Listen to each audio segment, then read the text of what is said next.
Guys, क्या आपने कभी गौर किया है कि जब हम लोग किसी शोरूम या मॉल में जाते हैं तो वो लोग जब हम वहां से सामान खरीदते हैं तो कैरी बैग तक का पैसा ले लेते हैं, लेकिन जब आप किसी ठेले वाले से सब्जी खरीदते हैं तो वो इतना दिलदार होता है कि वो आपको धनिया मिर्ची ये सब तो फ्री में ही दे देता है।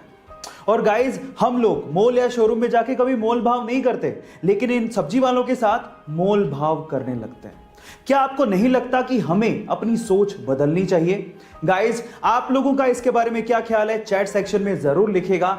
आज हम 21वीं सदी में जी रहे हैं, लेकिन आज भी भारत में ऐसे कई अस्पताल हैं जिनके हालत को देख के हम ये सोचने पे मजबूर हो जाते हैं कि तरक्की आखिर है तो है कहां? हमने इतने साल किया क्या है?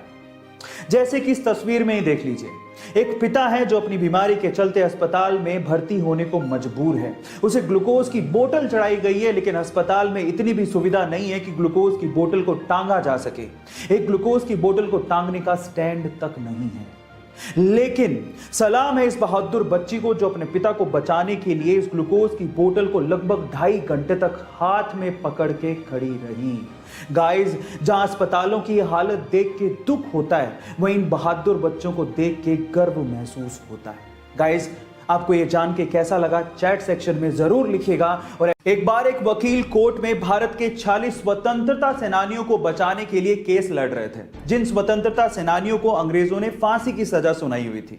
अचानक से कोर्ट की कार्रवाई के बीच में एक कर्मचारी आता है और उस वकील को एक खत दे के चला जाता है। उस खत को पढ़ने के बाद वकील उस खत को साइड में रखता है और अपनी बहस को कंटिन्यू करता है, और उसके बाद अपनी वकालत के दम पर उन 40 स्वतंत्रता सेनानियों को बेगुनाह साबित करता है और उन्हें वहां से बचाता है। जब कोर्ट की कार्रवाई खत्म हो जाती है तो जज वकील से पूछता है कि तुम्हें जो चिट्ठी दी गई थी उसमें क्या लिखा हुआ था? तो वकील ने कहा कि उस चिट्ठी के अंदर मेरी पत्नी की निधन का समाचार था।